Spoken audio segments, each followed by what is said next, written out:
আমি তো কোনো মনোনয়নের বিরোধিতা করছি না।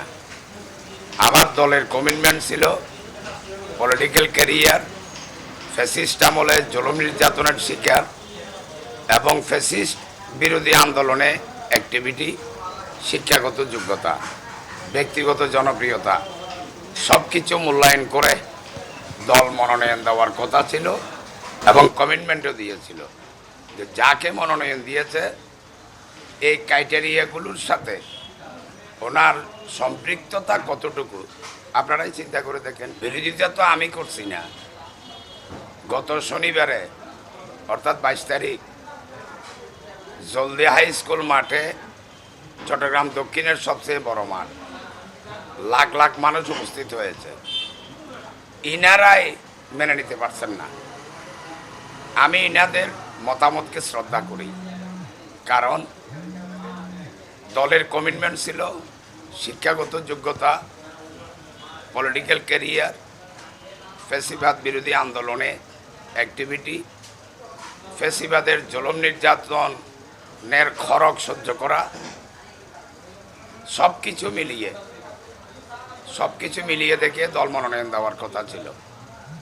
তো দলের কমিটমেন্টের সাথে এই মনোনয়নের সাথে সম্পৃক্ততা কতটুকু, সমন্বয় কতটুকু, সেটি আমার চেয়ে বাঁশখালীর সাধারণ মানুষ বেশি বুঝে বিদায় গত 22 নভেম্বর জলদি হাই স্কুল ময়দানে লাখ লাখ মানুষ উপস্থিত হয়েছে। আমি তাদের মতামতকে শ্রদ্ধা জানাই। তারা যেহেতু এই মনোনয়ন মেনে নিতে পারছেন না, স্বাভাবিকভাবে আমি মেনে নিতে পারছি না। আশা করব আমার দলেও বাঁশখালীর মানুষের মতামতকে শ্রদ্ধা জানাবেন। আমাকে মনোনয়ন দেয়নি, আমার মনে হয় বাঁশখালীর সর্বস্তরের মানুষের জনমত জরিপ ভারপ্রাপ্ত চেয়ারম্যান বরাবর পৌঁছতে দেওয়া হয়নি। মনোনয়ন যেহেতু আমাকে দেয় নাই, আমার আর কিছু চাওয়ার নাই। সারা জীবন আমি কৈশোর থেকে তরুণ বয়স, যুবক বয়স, এখন পরন্ত বেলা 41টি বছর যে দলের জন্য আমি ব্যয় করেছি, সেই দল যেহেতু আমার উপর চরম অবিচার করেছে, আমি দলের কাছে তেমন আর কিছু আশা করি না। আমি বাঁশখালীর মানুষের কাছে ন্যায় বিচার চাইতে যাব।